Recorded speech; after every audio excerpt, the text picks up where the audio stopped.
മഞ്ഞൾ വിരിഞ്ഞ പൂവിൻ്റെ പുതുപുത്തൻ വിശേഷങ്ങളിലേക്ക് എല്ലാവർക്കും സ്വാഗതം.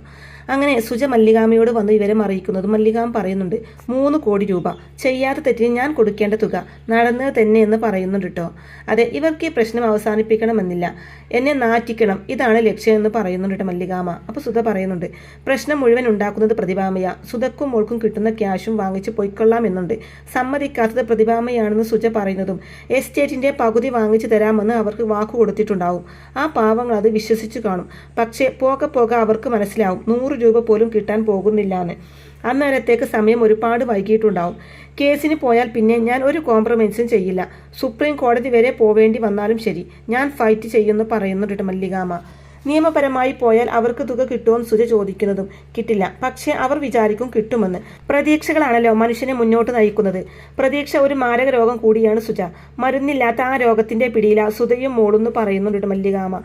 തുടർന്ന് ചിത്തിരി എങ്ങനെ വിഷമിച്ചു നിൽക്കുന്നത് കാണുമ്പോൾ മല്ലികാമ പറയുന്നുണ്ട്, നീ ഇതുകൊണ്ടൊന്നും പേടിക്കണ്ട, പുതിയ ഒരു യുദ്ധം വരുന്നു എന്ന് മാത്രം വിചാരിച്ചാൽ മതിയെന്ന് മല്ലികാമ പറയുന്നതും ഇതുവരെ വന്ന യുദ്ധം പോലെയല്ല ഇനി വരാൻ പോകുന്ന യുദ്ധം അല്ലേ അച്ഛമ്മേ? പണ്ട് നടന്ന യുദ്ധം മുഴുവൻ നിരഞ്ജനിയുടെ അച്ഛമ്മയായിട്ടായിരുന്നു. ഇപ്പൊ പുതിയ ആളുകളും ഉണ്ട് പടയ്ക്ക് അല്ലേ ചോദിക്കുന്നുണ്ട് ചിത്തിര. മല്ലികാമ പറയുന്നുണ്ട്, അതുകൊണ്ട് എന്താ, അപ്പുറത്ത് ആരായാലെന്താ, ഇപ്പുറത്ത് നമ്മൾ തന്നെയല്ലേ, വ്യത്യാസം ഇത്രയേ ഉള്ളൂ. പണ്ടത്തെ പോലെ ആയിരിക്കില്ല ഇത്തവണത്തെ യുദ്ധം, കടുക്കും എന്ന് മല്ലികാമ പറയുന്നതും കടുക്കട്ടെ, നമ്മൾ നേരിടുന്ന ചിത്തിര പറയുന്നതും. നീ തയ്യാറാണല്ലോ അല്ലേ ചോദിക്കുന്ന മല്ലികാമയോട് ഞാൻ എപ്പോഴേ തയ്യാർ. അവരിവിടെ വന്ന് താമസം ഉറപ്പിച്ചപ്പോൾ തന്നെ ഞാൻ കണക്ക് കൂട്ടിയത് അച്ഛമ്മേ, അതിവിടം കൊണ്ടൊന്നും തീരാൻ പോകുന്നില്ല എന്ന് പറയുന്നുണ്ട് ചിത്തിര. അപ്പൊ നിരഞ്ജന പരിഹാരമൊന്നുമില്ലേ എന്ന് ചോദിക്കുന്നതും മല്ലികാമ പറയുന്നുണ്ട്, അത് മോളുടെ അച്ഛമ്മയും കൂടെ വിചാരിക്കണ്ടേ. കുടം തുറന്നൊരു ഭൂതത്തെ പുറത്തോട്ട് വിട്ടേക്കാൻ നിന്റെ അച്ഛമ്മ, ഇതിനെ തിരിച്ചു കയറ്റി കുടം അടയ്ക്കോ എന്ന് പറയുന്നത് അത്ര എളുപ്പമുള്ള കാര്യമല്ല എന്ന് പറയുന്നുണ്ട് മല്ലികാമ. എന്റെ അച്ഛമ്മ വിചാരിച്ചാൽ ആ നടക്കുമോ ആ അടക്കൽ എന്ന് ചോദിക്കുന്ന നിരഞ്ജനയോട്, അറിയില്ല മോളെ, നിന്റെ അച്ഛമ്മ ആത്മാർത്ഥമായിട്ട് അങ്ങനെ ചിന്തിക്കുമോ എന്നതാണ് പ്രധാന ചോദ്യം. ചിന്തിക്കില്ല, നിന്റെ അച്ഛമ്മ ഒരു സ്വപ്നം കാണാൻ തുടങ്ങിയിരിക്കുകയാണ്. ഈ എസ്റ്റേറ്റും ബംഗ്ലാവും, അതാണ് സ്വപ്നത്തിൽ. അതിങ്ങനെ പച്ച പിടിച്ചു നിൽക്കുമ്പോൾ അച്ഛമ്മ മറ്റൊന്നും വിചാരിക്കില്ല എന്നൊക്കെ പറഞ്ഞു കൊടുക്കുന്നുണ്ട് നിരഞ്ജനയ്ക്ക്. അതിനുശേഷം പ്രതിഭ ക്ഷേത്രത്തിൽ പ്രാർത്ഥിച്ചുകൊണ്ട് നിൽക്കുക കേട്ടോ. അപ്പോൾ അതേസമയം നിരഞ്ജനെ അവിടെ കാണുന്നതും അച്ഛമ്മയുടെ നീരുക്കുട്ടിയെന്ന് പറഞ്ഞ് ഓടിച്ചെല്ലാണ്ട് പ്രതിഭ, നീ ഇവിടെ എങ്ങനെ എത്തി, ഞാൻ ഇവിടെ ഉണ്ടെന്ന് എൻ്റെ മോളെ എങ്ങനെ അറിഞ്ഞു എന്ന് ചോദിക്കുമ്പോൾ അച്ഛമ്മ എന്തിനുള്ള പുറപ്പാടാ, എന്തിനാ പാവം ചിത്തുവിന്റെ അച്ഛമ്മ അങ്ങനെ ദ്രോഹിക്കുന്നത് എന്നൊക്കെ ചോദിക്കുമ്പോൾ ആര് ദ്രോഹിച്ചു എന്ന് തിരിച്ചു ചോദിക്കുന്ന പ്രതിഭയോട് അച്ഛമ്മ ദ്രോഹിച്ചു നിരഞ്ജന പറയുന്നതും എന്ന് ആര് പറഞ്ഞു മോളോടും ചോദിക്കുന്നുണ്ട് പ്രതിഭ.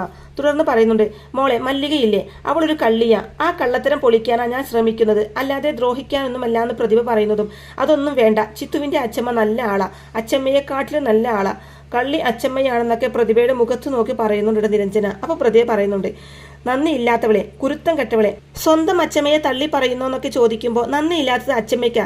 അച്ഛമ്മയെ പോലീസുകാർ കൊണ്ടുപോയപ്പോൾ എന്നെ നോക്കിയതാരാ, ചിത്തുവിന്റെ അച്ഛമ്മയല്ലേ. അവർ നോക്കിയില്ലായിരുന്നെങ്കിൽ ഞാൻ എന്ത് ചെയ്തേന്? എനിക്ക് അവര് ഭക്ഷണം തന്നു, കിടക്കാൻ സ്ഥലം തന്നു, സ്നേഹവും തന്നു എന്ന് പറയുന്നുണ്ട് കേട്ടോ. ഓ, അവളുടെ ഒരു സ്നേഹം, ഞാൻ തന്ന സ്നേഹത്തിന്റെ അത്രയും വരോടി അവൾ തന്ന സ്നേഹം എന്ന് പ്രതിഭ ചോദിക്കുന്നതും വരും, അത് അനുഭവിച്ചത് കൊണ്ടാ ഞാൻ പറയുന്നത് എന്ന് പറയുമ്പോൾ നീ തന്നെ ഇത് പറയണോടി, നിന്നെ ഒരു നിലയിലെത്തിക്കാൻ വേണ്ടി അച്ഛമ്മ ഈ പാടുപെടുന്നത്, ആ വിചാരം നിനക്കില്ലാതായി പോയല്ലോ എന്ന് പറയുന്നുണ്ട് പ്രതിഭ. അപ്പൊ നിരഞ്ജന പറയുന്നുണ്ട്, ചിത്തുവിനെയും ചിത്തുവിന്റെ അച്ഛമ്മയെയും ഉപദ്രവിക്കുന്നത് എനിക്കിഷ്ടമല്ല, അങ്ങനെ ചെയ്യരുതെന്ന് പറയാനാണ് ഞാൻ വന്നത് നിരഞ്ജന പറയുന്നതും എന്നെ ഗുണദോഷിക്കാൻ നീ ആരടി, കുട്ടികളുടെ സ്ഥാനത്ത് നിന്നാൽ മതി, മുതിർന്നവരെ കയറി ഉപദേശിക്കാൻ വരണ്ട. നിങ്ങളെ കുട്ടികൾക്ക് മനസ്സിലാക്കാൻ പറ്റാത്ത പല പ്രശ്നങ്ങൾ ഞങ്ങൾക്കിടയിലുണ്ട്. കാര്യമില്ലാത്ത കാര്യത്തിനൊന്നുമല്ല ആ സുധയും രാധാമണിയും ഒക്കെ ഇവിടെ വന്നിരിക്കുന്നത്. കണക്ക് ചോദിക്കുമ്പോൾ അതിനുള്ള ന്യായം അവരുടെ ഭാഗത്തുണ്ട്, അതുകൊണ്ട് അച്ഛമ്മ അവരുടെ കൂടെ നിൽക്കുന്നത്. നിനക്ക് തൻ്റെ ഇടമുണ്ടെങ്കിൽ ആ വീട്ടിലെ താമസം അവസാനിപ്പിച്ച് എൻ്റെ കൂടെ പോരാൻ നോക്ക്. കോടികൾ അച്ഛമ്മയുടെ കയ്യിലോട്ട് വരാൻ പോകുന്നത്, അത് വെച്ച് നമുക്ക് സുഖമായിട്ട് ജീവിക്കാന്നൊക്കെ പ്രതിഭ പറയുമ്പോൾ ഇല്ല, ഞാനിനി ഒരിക്കലും അച്ഛമ്മയുടെ കൂടെ വരില്ല, അച്ഛമ്മ ശരിയല്ല, ഐ ഹേറ്റ് യു എന്ന് മുഖത്ത് നോക്കി പറഞ്ഞിട്ട് നിരഞ്ജന അവിടുന്ന് പോകുന്നതും എന്നാ പോയി ആ മല്ലികയുടെ സാരി തൂമ്പിൽ തൂങ്ങി നടക്ക്, എനിക്കറിയാം ആ മല്ലികയെ എങ്ങനെ കൊമ്പ് കുത്തിക്കണമെന്ന്. അച്ഛമ്മ ഒരു കാലത്ത് നന്നാവില്ല നിരഞ്ജന പറയുന്നതും വേണ്ട മോളെ, നന്നായിടത്തോളം മതി, നീ ചെല്ല്, ഇനി ഇവിടെ നിന്നാൽ നല്ല ചുട്ടടി മേടിക്കും നീ എന്ന് പറഞ്ഞിട്ട് നിരഞ്ജനയെ അവിടുന്ന് പറഞ്ഞയക്കാണ്ട് പ്രതിഭ. അതിനുശേഷം കാണിക്കുന്നത് സുധ രാധാമണിയോടായിട്ട്, നിനക്കെന്താ ഒരു വിഷമം പോലെ, അമ്മ ചെയ്യുന്നത് ശരിയല്ലെന്ന് നിനക്ക് തോന്നുന്നുണ്ടോ? മോളെ, ഒരുപാട് സഹിച്ചവളാ ഞാൻ, അനുഭവിക്കാനുള്ളത് മുഴുവൻ ഈ അമ്മ അനുഭവിച്ചു, അതിൽ നിന്ന് രക്ഷപ്പെടാൻ ഒരു വഴി കിട്ടിയപ്പോൾ ഞാൻ അത് ഉപയോഗിക്കാൻ തീരുമാനിച്ചു. നല്ല മനസ്സോടെ എൻ്റെ മോൾ അമ്മയുടെ കൂടെ നിൽക്കില്ലേ വേണ്ടത്, നിനക്ക് വേണ്ടിയാണ് ഞാനിതൊക്കെ ചെയ്യുന്നത്, നിനക്കൊരു നല്ല ജീവിതം ഉണ്ടാവാൻ എന്നൊക്കെ പറഞ്ഞു കൊടുക്കുന്നുണ്ട് സുധ രാധാമണിക്ക്. അപ്പൊ രാധാമണി പറയുന്നുണ്ട്, അമ്മയുടെ ചിന്താഗതിയും എൻ്റെ ചിന്താഗതിയും രണ്ടും രണ്ടാണമ്മേ, നമുക്ക് അവകാശപ്പെട്ടത് മാത്രമേ നമ്മൾ ആഗ്രഹിക്കാൻ പാടുള്ളൂ എന്നാണ് ഞാൻ കരുതുന്നത്. അല്ലാതെ പലതും കിട്ടിയെന്ന് വരും, അതൊന്നും അനുഭവിക്കാനുള്ള യോഗം നമുക്കുണ്ടാവില്ല എന്ന് പറയുന്നുണ്ട് രാധാമണി. ഈ സ്വത്ത് നമുക്ക് അവകാശപ്പെട്ടത് തന്നെയാണ്, അത് ഞാൻ നിനക്ക് തെളിയിച്ചു തരാം മോളെ എന്ന് സുധ പറയുന്നതും അമ്മയോട് തർക്കിക്കാൻ ഞാനില്ല. അമ്മ ഇപ്പൊ വേറെ ഒരു ലോകത്താ. ആ ലോകത്ത് കിട്ടാൻ പോകുന്ന സ്വത്തിനെ കുറിച്ചുള്ള സ്വപ്നങ്ങൾ മാത്രമേ ഉള്ളൂ. അമ്മയുടെ തെറ്റല്ല, എല്ലാം ആ പ്രതിഭാമ വരുത്തി വെച്ചതാ. ഈ സ്വത്ത് അമ്മയെ കിട്ടണമെന്ന് അമ്മയേക്കാൾ കൂടുതൽ ആഗ്രഹിക്കുന്നത് അവരാ. അതിന്റെ കാരണം എന്താണെന്ന് ഞാൻ പറയാതെ തന്നെ അമ്മക്ക് അറിയാലോ എന്ന് രാധാമണി പറയുന്നതും എടി, പ്രതിഭാമയും മല്ലികയും പണ്ടേ ശത്രുക്കളാ, അതൊരു കാരണമായിരിക്കും. രണ്ടാമത്തെ കാരണം നമുക്ക് പണം കിട്ടിയാൽ അതിലൊരു വിഹിതം തനിക്ക് കിട്ടുമെന്ന് പ്രതിഭാമ വിചാരിക്കുന്നുണ്ട് എന്നുള്ളതാണ്. ഞാനത് കൊടുക്കുകയും ചെയ്യും. ഞാൻ ആരെയും പറ്റിക്കില്ല. അവർക്കൊരിക്കലും നിരാശപ്പെടേണ്ടി വരില്ല എന്ന് പറയുന്നുണ്ട് സുധ. എന്ത് സംഭവിക്കുമെന്ന് എനിക്കറിയില്ല, എന്നാലും നമുക്കിറങ്ങാം. അമ്മ പറയുന്നത് അനുസരിച്ചാണല്ലോ ഇത്രയും കാലം ഞാൻ ജീവിച്ചത്, ഇനിയും അങ്ങനെ തന്നെയാവാന്ന് രാധാമണി പറയുമ്പോൾ നിനക്കൊരിക്കലും ഈ തീരുമാനത്തെക്കുറിച്ചോർത്ത് ദുഃഖിക്കേണ്ടി വരില്ല, അതെന്റെ ഉറപ്പാണെന്ന് സുധ പറയുന്നതും ഞാൻ അമ്മയെ വിശ്വസിക്കാം, മറ്റൊന്നും ഇപ്പൊ എനിക്ക് പറയാനില്ല എന്ന് പറയുന്നുണ്ട് രാധാമണി. അതിനുശേഷം ചിത്ര മല്ലികാമയോട് വന്നിട്ട് പറയുന്നുണ്ട്, ദാ അവര് വന്നിട്ടുണ്ട്, നിരഞ്ജനയുടെ അച്ഛമ്മയും ആ രണ്ടുപേരെന്ന് പറഞ്ഞിട്ട് മല്ലികാമയെ അവരുടെ മുന്നിലേക്ക് കൂട്ടിക്കൊണ്ടു പോവാണ്ട് ചിത്തിര. മല്ലികാമ അവരുടെ അടുത്തേക്ക് എത്തുന്നതും ഇത്രയും കാലം എനിക്ക് ആ സത്യം എന്താണെന്ന് അറിയില്ലായിരുന്നു. ഇനി ഞാനിവിടുന്ന് പോകുന്ന പ്രശ്നമില്ല മല്ലിക എന്ന് സുധയും. ഞങ്ങൾ ഇവിടെ കയറി താമസിക്കാനാ വന്നത് എന്ന് പ്രതിഭയും പറയുമ്പോൾ അത് നീ വിചാരിച്ചാൽ മാത്രം പോരല്ലോ എന്ന് മല്ലികാമ പറയുന്നതും മതി, ഇനി അത് മതി, എല്ലാം ഞാൻ ഇവളോട് പറഞ്ഞു കഴിഞ്ഞു എന്ന് പറയുന്നുണ്ട് പ്രതിഭ. അപ്പോൾ സുധ പറയുന്നുണ്ട്, മേഡം പറഞ്ഞ വിവരങ്ങൾ കേട്ടപ്പോൾ ഞാൻ ഞെട്ടിപ്പോയി. ഇത്രയും സമ്പത്തുണ്ടായിട്ടും ആ മനുഷ്യൻ 1000 രൂപക്ക് വേണ്ടി കിടന്ന് കഷ്ടപ്പെടുകയായിരുന്നു. കടക്കാരെ കൊത്തിപ്പൊറിക്കായിരുന്നു എൻ്റെ ഭർത്താവിന്. അത് നിങ്ങൾക്കറിയോ എന്ന് ചോദിക്കുമ്പോൾ മല്ലിക പറയുന്നുണ്ട്, സുധ, ഈ പ്രതിഭ മേഡം നിങ്ങളോട് എന്തൊക്കെയാണ് പറഞ്ഞു തന്നേക്കുന്നതെന്ന് എനിക്കറിയില്ല. ഈ എസ്റ്റേറ്റും ഇതിനകത്ത് നിൽക്കുന്ന ഈ ബംഗ്ലാവും എന്റെ മാത്രം അധ്വാനത്തിനുണ്ടാക്കിയതാ. അതിലെങ്ങനെയാണ് നിനക്ക് അവകാശം വരുന്നത്? പറഞ്ഞല്ലോ നീ 1000 രൂപക്ക് വേണ്ടി കഷ്ടപ്പെടുകയായിരുന്നു നിന്റെ ഭർത്താവെന്ന്. ഈ എസ്റ്റേറ്റിൽ ഒരു ഓഹരിയെങ്കിലും ഉണ്ടായിരുന്നെങ്കിൽ അത് വന്ന് ചോദിക്കത്തില്ലായിരുന്നോ നിന്റെ ഭർത്താവ്? സത്യം നിന്റെ ഭർത്താവിന് അറിയാമായിരുന്നു. അതുകൊണ്ടാ ഈ എസ്റ്റേറ്റ് ബംഗ്ലാവിൽ ആരും അറിയാതെ മോഷ്ടിക്കാൻ കയറിയത്. ഓഫീസിൽ നിന്ന് 10,000 രൂപ എടുത്തുകൊണ്ടുപോയത്. നിന്റെ ഭർത്താവിന് അവകാശമില്ലാത്ത സ്വത്തിൽ സ്വാഭാവികമായും നിനക്കും അവകാശം ഉണ്ടായിരിക്കില്ല എന്ന് അവരുടെ മുഖത്ത് നോക്കി തുറന്നടിക്കാണ്ട് മല്ലികാമ ചെയ്യുന്നത്. അപ്പോൾ പ്രതിഭ പറയുന്നുണ്ട്, നീ നുണയൊന്നും പറയണ്ട, അന്ന് ഈ എസ്റ്റേറ്റ് മേടിച്ചത് പ്രതാപായിരുന്നു, നിന്റെ പേരിൽ അത് രജിസ്റ്റർ ചെയ്തു പോയെന്നേ ഉള്ളൂ. അങ്ങനെ ചെയ്യാറുണ്ടല്ലോ പല ഭർത്താക്കന്മാരും എന്നൊക്കെ പച്ചക്കള്ളം പറയുന്നതും മല്ലികാമ പറയുന്നുണ്ട്. പച്ചക്കള്ളം, എസ്റ്റേറ്റ് വാങ്ങാനുള്ള പണം പോയിട്ട് ഒരു സോഡ നാരങ്ങ വാങ്ങാനുള്ള പണം പോലും ഉണ്ടായിരുന്നില്ല അങ്ങേരുടെ കയ്യിൽ. എൻ്റെ കുടുംബത്തിലെ ആസ്തി വിറ്റ് കിട്ടിയ ക്യാഷ് കൊണ്ടാണ് ഇതെല്ലാം ഞാൻ ഉണ്ടാക്കിയത് എന്ന് മല്ലികാമ പറയുന്നതും നിങ്ങൾ അങ്ങനെയല്ലേ പറയൂ, ഞാനത് വിശ്വസിക്കില്ല എന്ന് സുധ പറയുന്നതും നീ വിശ്വസിക്കുന്നോ ഇല്ലയോ, ഇതൊന്നും എൻ്റെ വിഷയമേ അല്ല. ഈ വീടിനകത്ത് കയറി താമസിക്കാൻ ഞാൻ നിങ്ങളെ അനുവദിക്കില്ല. ഇത് എൻ്റെ തീരുമാനമാണ്, അത് ഞാൻ നടപ്പാക്കും എന്ന് പറയുന്നുണ്ട് മല്ലികാമ. എങ്കിൽ അതൊന്ന് കാണണല്ലോ എന്ന് പറഞ്ഞിട്ട് സുധയോട് കയറാൻ ആവശ്യപ്പെടുന്നതും കയറരുത്, എൻ്റെ അനുവാദമില്ലാതെ ഇതിനകത്തോട്ട് കയറാൻ ഞാൻ സമ്മതിക്കില്ല എന്ന് മല്ലികാമ വീണ്ടും പറയുന്നതും ഞങ്ങൾ കയറും, ഈ വീട് ഞങ്ങൾക്കും കൂടെ അവകാശപ്പെട്ടതല്ലേ എന്ന് പറഞ്ഞിട്ട് കയറാൻ നിൽക്കുന്നതും സുധയെ തടയാണ്ട് മല്ലികാമ. അപ്പോൾ പ്രതിഭ പറയുന്നുണ്ട്, ദേ കയ്യൂക്ക് കാണിച്ചൊന്നും നീ ഞങ്ങളെ തടയണ്ട, ഞങ്ങളെ കയറാൻ അനുവദിച്ചില്ലെങ്കിൽ ഞങ്ങൾ പോലീസ് സ്റ്റേഷനിൽ പോകും.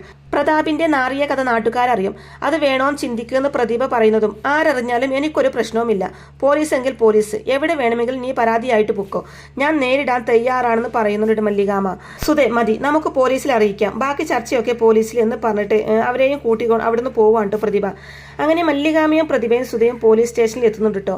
എന്താണ് പരാതി എന്ന് SI ചോദിക്കുന്നതും പ്രതിഭ പറയുന്നുണ്ട്, ഈ ഇരിക്കുന്ന സുധക്കും കൂടി അവകാശപ്പെട്ടതാ മല്ലിക താമസിക്കുന്ന ബംഗ്ലാവ്, അവിടെ താമസിക്കാൻ ഇവൾ അനുവദിക്കില്ല എന്ന് പ്രതിഭ പറയുന്നതും അതെങ്ങനെ ആ ബംഗ്ലാവിൽ ഇവർക്ക് അവകാശം വരുന്നതും ചോദിക്കുന്നുണ്ട് പോലീസ്. എന്റെ ഭർത്താവ് സർ പ്രതാപ് എന്ന് സുധ പറയുന്നതും മല്ലികാമ ഇടക്ക് കയറി, സോറി സർ, എന്റെ ഭർത്താവാണ് പ്രതാപ്, അവരുടെ ഭർത്താവിന്റെ പേര് രാമചന്ദ്രൻ എന്നാണ് എന്ന് പറയുന്നുണ്ട് മല്ലികാമ. അപ്പൊ പ്രതിഭ രണ്ടും ഒരാളാണെന്ന് പറയുന്നതും ഓ, അപ്പൊ ഇതൊരു സിവിൽ തർക്കം, സ്വത്ത് തർക്കം, അപ്പോൾ ഒരു ഫാമിലി ഇഷ്യൂ കൂടെ ഇതിലുണ്ട്, ഞങ്ങൾ പോലീസുകാർക്ക് ഇടപെടാൻ പരിമിതികൾ ഉണ്ടല്ലോ പ്രതിഭാമ എന്ന് പറയുന്നുണ്ട് SI. എന്ന് പറഞ്ഞാൽ എങ്ങനെയാ സാറ്, ഇവർക്ക് കയറി കിടക്കാൻ വേറെ വീടില്ല എന്ന് പ്രതിഭ പറയുന്നതും അതെന്റെ തെറ്റല്ല സർ എന്ന് പറയുന്ന മല്ലികാമയോട് നിന്റെ തെറ്റാണെന്ന് ഞാൻ പറഞ്ഞു, നിനക്ക് എന്താ കുറച്ച് മനുഷ്യത്വം കാണിച്ചാലെന്ന് പ്രതിഭ പറയുന്നതും മല്ലികാമ പ്രതിഭയോടായിട്ട് പറയുന്നുണ്ട്, അതെ ഉടുതുണിക്ക് മറുതുണി ഇല്ലാതെ കയറി വന്ന് അഭയം ചോദിച്ച് എൻ്റെ കാല് പിടിച്ച് കരഞ്ഞത് നീയ, ആ നിന്നോട് ഞാൻ കാണിച്ച മനുഷ്യത്വത്തിന്റെ പ്രത്യുപകാരമാണ് എൻ്റെ മാനേജർ സ്വാമിയെ ഇവർ വധിച്ചത്, അന്ന് നിർത്തിയതാ നിന്നോടും നീ കൊണ്ടുവരുന്നവരോടും ഉള്ള ദയ കാണിക്കരുതെന്ന് പറയുന്നുണ്ട് മല്ലികാമ. നിങ്ങളുടെ ഔദാര്യം ഒന്നും ഞങ്ങൾക്ക് വേണ്ട, അവകാശപ്പെട്ട് തന്നെയാണ് ചോദിക്കുന്നതെന്ന് സുധ വീണ്ടും പറയുന്നതും എന്താ അവകാശം, ആരുടെ അവകാശം? എൻ്റെ എസ്റ്റേറ്റും ആ ബംഗ്ലാവും എൻ്റെ മാത്രം സ്വത്താണ്, അതിലൊരാൾക്കും അവകാശമില്ല, ഒരു രാമചന്ദ്രനുമില്ല, മനുവിൻ്റെ അച്ഛൻ പ്രതാപിനുമില്ല, അല്ലെങ്കിൽ അത് തെളിയിക്കണം, തെളിയിക്കാൻ പറ്റുമോ നിനക്ക്? അതിന് പറ്റിയ വല്ലതുമുണ്ടോ നിങ്ങളുടെ അടുത്ത്? ഇവൾ അങ്ങനെ പലതും പറയും. അത് കേട്ട് തുള്ളാൻ നിന്നാൽ അവസാനം അതിൻ്റെ നാണക്കേട് നിനക്ക് തന്നെയാണ് വരാൻ പോകുന്നതെന്ന് പറയുന്നുണ്ട് മല്ലികാമ്മ സുധയോടായിട്ട്. ആ നാണക്കേട് എനിക്ക് പ്രശ്നമില്ലെങ്കിലോ എന്ന് ചോദിക്കുന്നുണ്ട് സുധ. തുടർന്ന് പ്രതിഭ, ഗുണ്ടായിസ സാറേ ഇവൾ കാണിക്കുന്നത്. സാറ് മുൻകൈ എടുത്ത് ഒരു ഒത്തുതീർപ്പ് ഉണ്ടാക്കി തരണമെന്ന് പറയുന്നതും മല്ലികാമ്മ പറയുന്നുണ്ട്, ഒരു ഒത്തുതീർപ്പിന് ഞാൻ തയ്യാറല്ല, കോടതി ഉത്തരവ് വരട്ടെ, അപ്പോൾ നോക്കാമെന്ന് പറയുന്നതും, കേട്ടല്ലോ പറഞ്ഞത്, ഇതൊരു കുടുംബ വഴക്കായത് കൊണ്ട് എനിക്കൊരു തീരുമാനം പറയാൻ പറ്റില്ല. നിങ്ങൾ കോടതിയിൽ പോകുന്നതാ നല്ലതെന്ന് പോലീസുകാരന് പറയുമ്പോൾ പോവും, കോടതിയിൽ പോവും. ഇവളെ നാറ്റിക്കണ്ടെന്ന് വിചാരിച്ച ഇത്രയും ദിവസം മിണ്ടാതിരുന്നത്. ഇനി മുന്നും പിന്നും നോക്കുന്നില്ല, കോടതിയിൽ പോവും. കോടതിയുടെ പേരും പറഞ്ഞ് ഞങ്ങളെ ആരും പേടിപ്പിക്കാൻ നിൽക്കണ്ടെന്ന് പറഞ്ഞ് സുധയെയും കൂട്ടി അവിടുന്ന് പോവാണ് കേട്ടോ പ്രതിഭ. അതിനുശേഷം കാണിക്കുന്നത് പ്രതിഭയും സുധയും കൂടെ വക്കീലിന്റെ അടുക്കൽ വന്നിട്ട് പറയുന്നുണ്ട്, വിഷയം അത്രയും ഗൗരവമുള്ളതായതുകൊണ്ട് ഒരു സീനിയർ അഡ്വക്കേറ്റിനെ തന്നെ കാണാമെന്ന് വെച്ചത്. കാര്യം കേട്ടപ്പോൾ വക്കീലിന് അതിന്റെ സീരിയസ്നെസ് മനസ്സിലായി കാണുമല്ലോ അല്ലേന്ന് പ്രതിഭ ചോദിക്കുന്നതും, സ്വത്തിന്റെ പാതി വേണമെന്ന് വക്കീൽ പറയുമ്പോൾ അതെ, അതിനുള്ള റൈറ്റ്സ് ഇവർക്കുണ്ട് എന്ന് പറയുന്നുണ്ട് കേട്ടോ പ്രതിഭ. അപ്പോൾ എങ്ങനെയെന്ന് വക്കീൽ ചോദിക്കുന്നതും, ഇവളുടെ ഭർത്താവ് പ്രതാപനായിരുന്നല്ലോ എന്ന് പ്രതിഭ പറയുന്നതും, പ്രതാപല്ല രാമചന്ദ്രൻ, രണ്ടും ഒരാളാണെന്ന് എങ്ങനെ പറയും? അതാദ്യം സ്ഥാപിക്കണം, അപ്പൊ അടുത്ത പ്രശ്നം വരും. ആരെയാണ് രണ്ടു പേരിൽ അറിയപ്പെടുന്ന ഇയാൾ നിയമപരമായി വിവാഹം കഴിച്ചത്? മല്ലികയെയാണോ സുധയെയാണോ? അത് ആരെയാണെന്ന് വക്കീൽ ചോദിക്കുന്നതും അത് മല്ലികയെയാണെന്ന് പറയുന്നുണ്ട് പ്രതിഭ. അപ്പോൾ ആ കല്യാണത്തിനാണ് വാലിഡിറ്റി എന്ന് വക്കീൽ പറയുമ്പോൾ, വക്കീല് ചതിച്ചേക്കല്ലേ, എങ്ങനെയെങ്കിലും ആ എസ്റ്റേറ്റിന്റെ പകുതി കിട്ടണം, അത്ര കഷ്ടപ്പാടാ ഇവർക്ക് എന്ന് പ്രതിഭ പറയുന്നതും, നിയമം എന്നാൽ വ്യാഖ്യാനം എന്നു കൂടി അർത്ഥമുണ്ട്. പകലാണോ എന്ന് ചോദ്യം, അല്ലെന്നും ആണെന്നും പറയാം, അല്ലാതെ രാത്രിയാണെന്ന് പറയാൻ പറ്റില്ല. എന്ന് വെച്ചാൽ മിടുക്കരായ അഭിഭാഷകന്മാരുണ്ടെങ്കിൽ തടി കഴിച്ചിലാക്കി എടുക്കാം എന്ന് ചുരുക്കം എന്ന് പറയുന്നുണ്ട് വക്കീല്. തുടർന്ന് പറയുന്നുണ്ട്, 3 രീതിയിലാണ് ഞാൻ ഈ കേസ് വാദിക്കാൻ പോകുന്നത്. 1, മല്ലികയും പ്രതാപും തമ്മിൽ നിയമപരമായി വിവാഹം കഴിച്ചു എന്ന വാദം തെറ്റാണ്. അവരങ്ങനെ ഒരു വിവാഹം കഴിച്ചിട്ടില്ല എന്ന് വക്കീല് പറയുന്നതും, അല്ല കഴിച്ചതാണ് വക്കീലെ എന്ന് പ്രതിഭ ഇടക്ക് കയറി പറയുന്നതും, അതിന് തെളിവുണ്ടോ എന്ന് ചോദിക്കുമ്പോൾ ഫോട്ടോ ഉണ്ട് എന്ന് പറയുന്നുണ്ട് പ്രതിഭ. ആ ഫോട്ടോ കോടതിയിൽ വരുമ്പോൾ കാണരുത്. 2, മല്ലികയെ പരിചയപ്പെടുന്നതിന് മുമ്പ് തന്നെ പ്രതാപിന് സുധയുമായിട്ടുള്ള അടുപ്പമുണ്ടായിരുന്നു.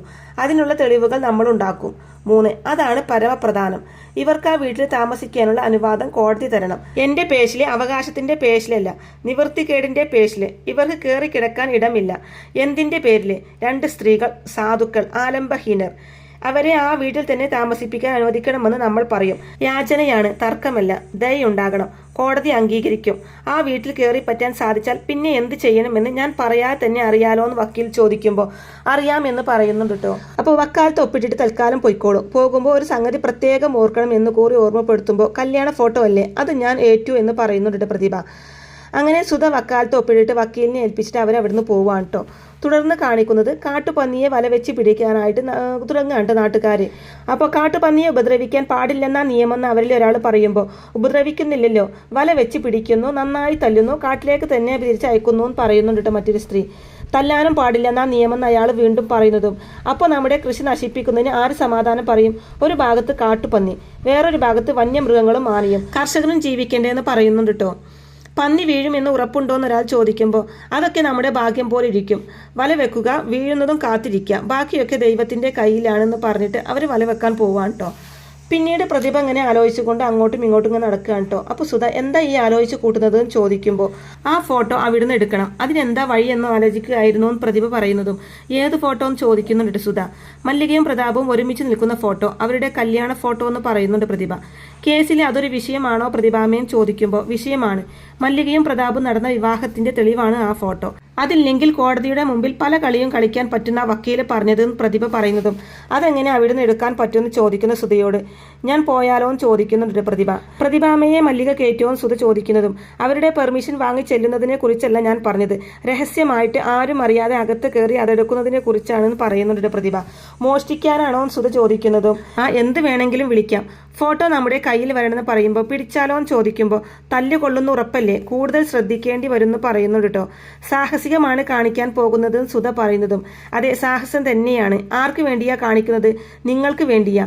ആ വിചാരം നിങ്ങൾക്ക് എപ്പോഴും ഉണ്ടാവണം. ഉണ്ടാവോ എന്ന് ചോദിക്കുന്ന പ്രതിഭയോട്, ഉണ്ടാവും, ഞങ്ങൾ എപ്പോഴും പ്രതിഭാമയോട് കടപ്പെട്ടവരായിരിക്കുന്നു സുധ പറയുന്നതും, ആ കടം എങ്ങനെ വീട്ടുമെന്ന് പ്രതിഭ ചോദിക്കുമ്പോൾ എന്ത് ചെയ്യണമെന്നറിയാതെ നോക്കിക്കൊണ്ട് നിൽക്കുന്ന രാധാമണിയെയും സുധയെയും കാണിച്ചുകൊണ്ടാണ് കേട്ടോ ഇന്നത്തെ ഈ ഒരു എപ്പിസോഡ് അവസാനിക്കുന്നത്. മിക്കവാറും ആ നാട്ടുകാർ വെച്ച വലയിൽ പ്രതിഭ ആയിരിക്കട്ടെ കുടുങ്ങുന്നത്. അങ്ങനെ രാത്രി മല്ലികാമ്മയുടെ വീട്ടിൽ നിന്ന് ഫോട്ടോ എടുക്കാൻ പോകുന്നുണ്ടെന്ന് പറഞ്ഞല്ലോ. അങ്ങനെ ആ ഫോട്ടോ എടുത്തു വരുമ്പോൾ പ്രതിഭ ആയിരിക്കട്ടെ ആ വലയിൽ കുടുങ്ങുന്നത്. അങ്ങനെ രാത്രി കാണാത്തത് കൊണ്ട് തന്നെ പന്നിയായിരിക്കും എന്ന് വിചാരിച്ച് പ്രതിഭയെ നല്ലതുപോലെ തല്ലി ചതക്കൂട്ട നാട്ടുകാർ. അങ്ങനെ മഞ്ഞിൽ വിരിഞ്ഞ പൂവിൻ്റെ വളരെ ത്രില്ലിംഗ് ആയിട്ടുള്ള നല്ല അടിപൊളി എപ്പിസോഡുകളൊക്കെ ആയിരിക്കട്ടെ ഇനി വരാനിരിക്കുന്നത്. അപ്പോൾ ഈ റിവ്യൂ ഇഷ്ടമായിട്ടുണ്ടെങ്കിൽ വീഡിയോ ലൈക്ക് ചെയ്യാനും ചാനൽ കൂടി ഒന്ന് സബ്സ്ക്രൈബ് ചെയ്ത് സപ്പോർട്ട് ചെയ്യാനും മറക്കല്ലേ ഫ്രണ്ട്സ്. താങ്ക്